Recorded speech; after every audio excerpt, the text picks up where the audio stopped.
Party के रूप में नहीं करते। मैंने आपको बताया कि जन स्वराज का उद्देश्य ही ये है कि बिहार में एक नया दल बने। बिहार में 50% आधी से ज्यादा लोग ऐसा समझते हैं कि अगर बिहार में सुधार होना है, ये आंकड़ा याद रखिए, 50% से ज्यादा लोगों का मानना है कि बिहार में एक नया दल, नया विकल्प बनना चाहिए। क्योंकि जनता पिछले 30 साल से लालू, नीतीश, भाजपा से यहाँ त्रस्त है। उन्होंने देखा है कि उनके जीवन में सुधार नहीं हो रहा है, लेकिन लोगों को रास्ता नहीं दिख रहा है, किसको वोट दे। यही दल है। सामान्य आदमी अपने अकेले दल तो बना नहीं सकता है। तो जन स्वराज वो अभियान है कि लोगों की ताकत को एक साथ किया जाए, ताकि सब लोग मिलकर वो विकल्प बनाएं जो सब लोग खोज रहा है। बिहार में हर आदमी कह रहा है कि भैया नया विकल्प होना चाहिए, लेकिन लोगों को ये नहीं समझ में आ रहा है कि वो नया विकल्प कैसे बनाया जाए, कौन बनाए। इसीलिए जन स्वराज अभियान है कि आपको हम बताएं, समझाएं कि कैसे ये विकल्प बन सकता है। जो हमने 10 बरस काम किया है अपने जीवन में, हम पहले नेताओं को सलाह देते थे, दलों को सलाह देते थे कि कैसे वो अपने दल को संगठित कर सकते हैं, कैसे वो चुनाव लड़कर जीत सकते हैं।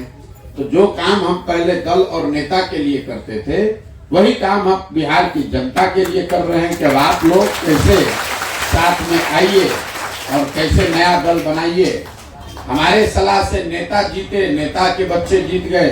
अब मेरी सलाह से मेरा अपना मानना है कि बिहार की जनता जीतेगी, उनके बच्चे जीतेंगे, उनका जीवन सुधरेगा।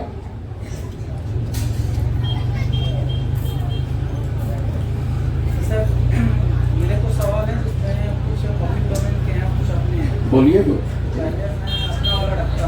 जैसे शैक्षणिक प्रगतिशीलता है बिहार में, जो शैक्षणिक प्रगतिशीलता है इसको लेके तो आपने एक परिकल्पना कर रखी है।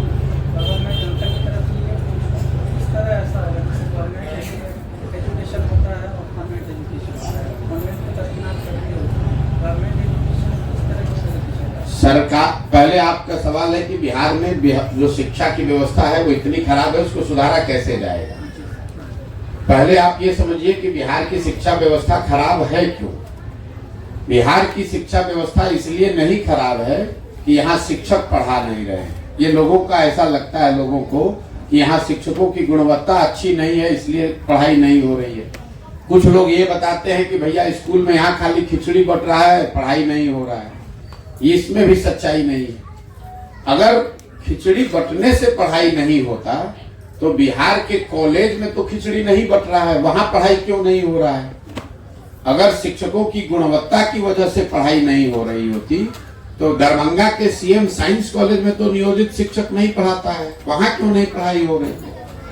अगर बिहार में शिक्षा व्यवस्था की बदहाली को आपको समझना है तो उसका कारण ये है कि समाज और सत्ता में बैठे लोग, समाज और सरकार दोनों की प्राथमिकता में शिक्षा है ही नहीं। लोग भी अपने बच्चों को विद्यालय में खिचड़ी खाने के लिए ही भेज रहे हैं।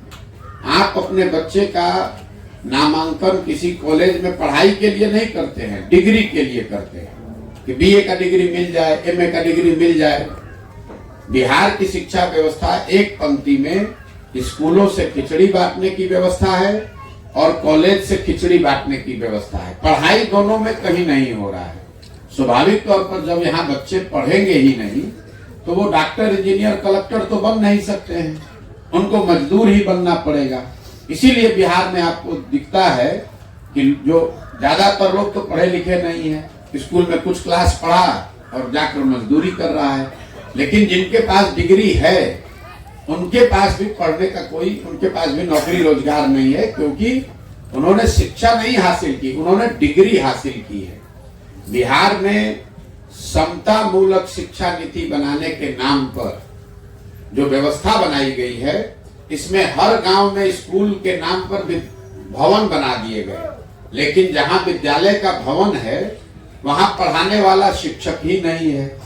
जहां शिक्षक पढ़ाने वाला है वहां विद्यालय का भवन नहीं है। जहां दोनों है वहां बच्चे नहीं है, और जहां तीनों है वहां पढ़ाई नहीं है। तो जब तक बिहार में इस व्यवस्था से बाहर निकलकर एक नई शिक्षा प्रणाली नहीं बनाई जाएगी, लोगों को ये नहीं समझाया जाएगा कि आपका जीवन तभी सुधरेगा जब आपके बच्चे पढ़ेंगे। नाली गली बनने से आपकी गरीबी दूर नहीं हो सकती है। 5 किलो अनाज लेने से आपका भविष्य नहीं सुधर सकता है। आपका भविष्य तब सुधरेगा जब आपके बच्चे पढ़ेंगे। जब कोई पढ़ेगा, उसको नौकरी मिलेगा, तभी उसके परिवार का भला होगा। तो लोगों के दिमाग में जब ये बात आएगी, लोग पढ़ाई के लिए अपने नेताओं से, सरकार से मांग करेंगे, पढ़ाई के लिए वोट करेंगे, तब उससे एक बेहतर शिक्षा बनेगी। जो भी सरकार में रहे, कोई भी दल रहे, लेकिन उसको ये चिंता होनी चाहिए कि अगर स्कूल, पढ़ाई, विद्यालय में नहीं होगा तो लोग हमको वोट नहीं करेंगे। अभी सरकार में बैठे हुए लोगों को ये डर ही नहीं है कि अगर यहाँ पढ़ाई नहीं होगी तो हमको वोट नहीं देगा। उसको मालूम है कि जिस गांव में विद्यालय नहीं है, पढ़ाई नहीं हो रहा है, वहां पर भी कल जब वोट होगा तो लोग जात के नाम पर हम ही को वोट दे देंगे। जिनके बच्चे बिना पढ़े लिखे अनपढ़ हो गए, वो लोग भी जाकर जात के नाम पर, हिंदू मुसलमान, मंदिर मस्जिद के नाम पर, 5 किलो अनाज के नाम पर वोट जाकर दे रहे हैं। इसीलिए बदहाली है। सर, इसमें ये भी है कि जैसे जब शैक्षणिक प्रगति की बात हुई तो निश्चित है कि ये जब प्रगति, अरे माइक में बोलो ना यार।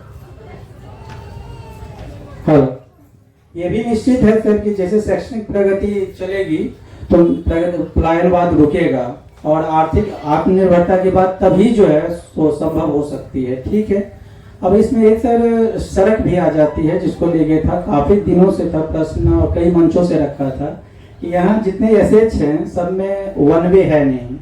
उसके कारण जो है आने जाने क्रॉसिंग में भी काफी दिक्कत रहती है।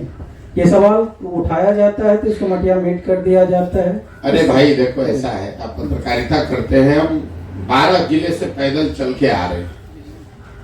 12 जिलों में शिवहर जिला ऐसा है जहां मुझे सड़क सबसे ज्यादा खराब देखी। दूसरे नंबर पर आपका दरभंगा जिला है। अभी तक हम जहां गए हैं, कहीं पर भी एक भी जगह सड़क हमको गांव में नहीं दिखा।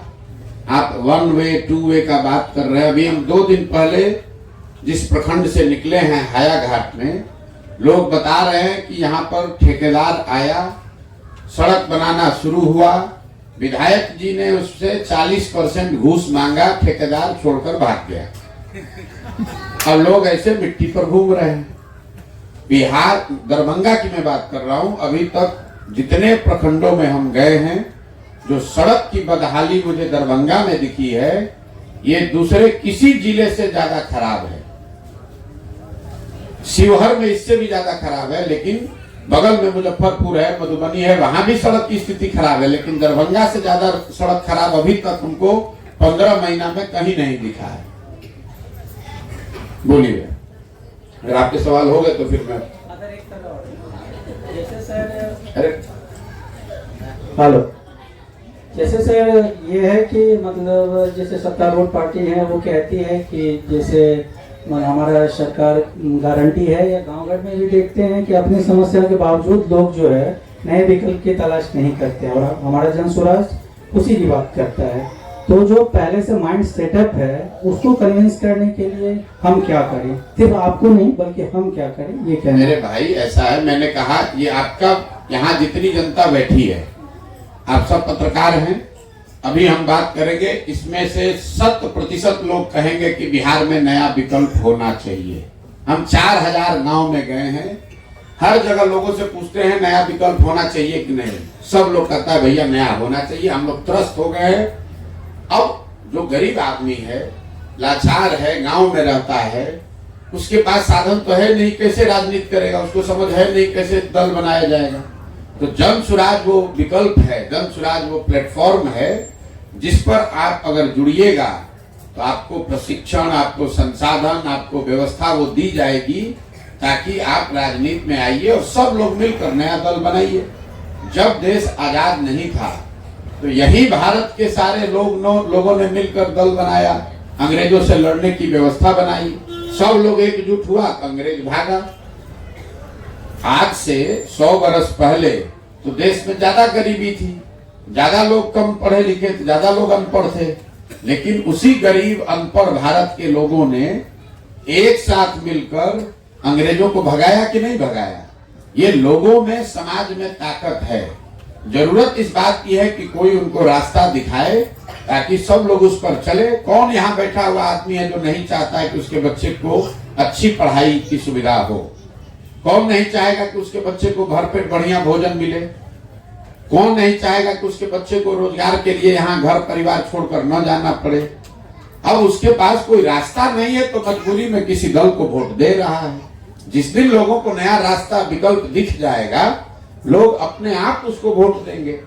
यहाँ हमको लोग कहता है कि भैया जात पर वोट पड़ता है। आप ये बताइए, यहाँ जितने लोग बैठे हैं अलग अलग जातियों के होंगे।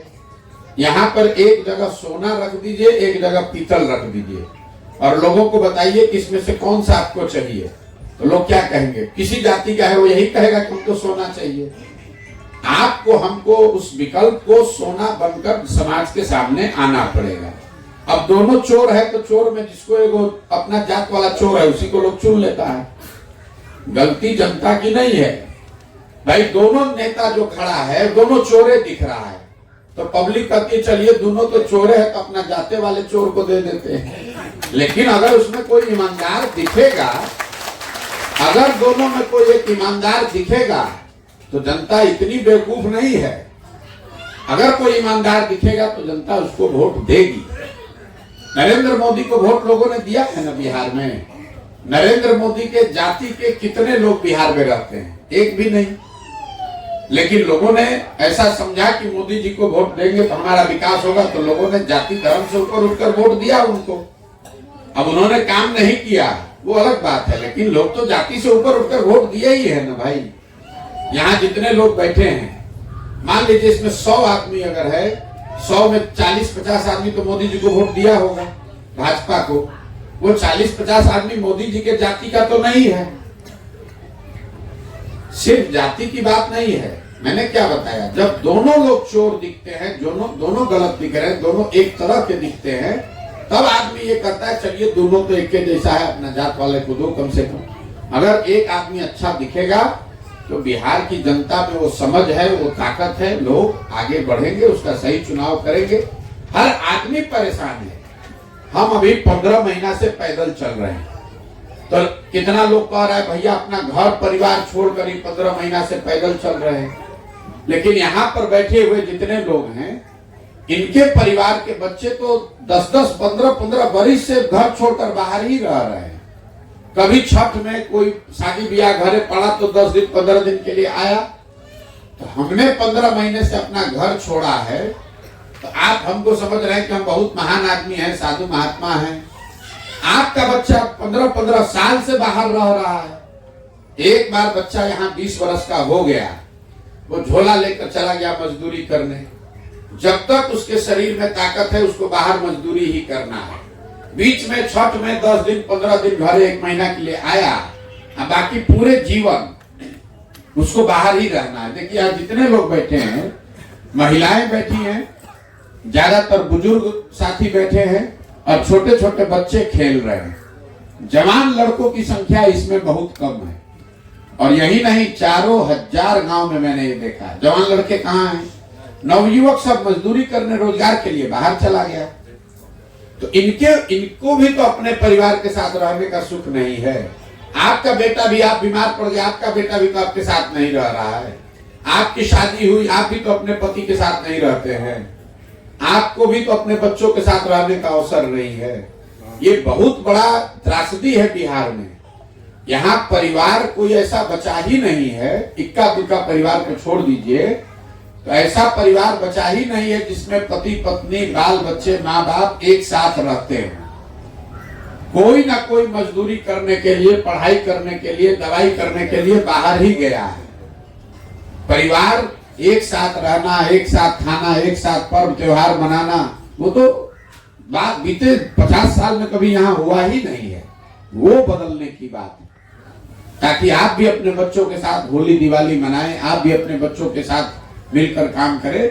और उसके लिए क्या चाहिए? लोगों को जो बाहर गए हैं वो कलेक्टर बनकर थोड़े ना गए हैं। वहां कोई 2-4 लाख रुपया थोड़ी ना कोई कमा रहा है। 12,000 15,000 के मजदूरी के लिए आदमी बाहर गया है। अगर 12-15 हजार रुपया का मजदूरी यहीं मिल जाए तो लोग क्यों अपना परिवार छोड़कर जाएगा? 12-15 हजार की मजदूरी उसको यहाँ मिलनी चाहिए, उसी से लोगों का जीवन बदल जाएगा। यहाँ ठीक है भैया, बहुत बहुत धन्यवाद।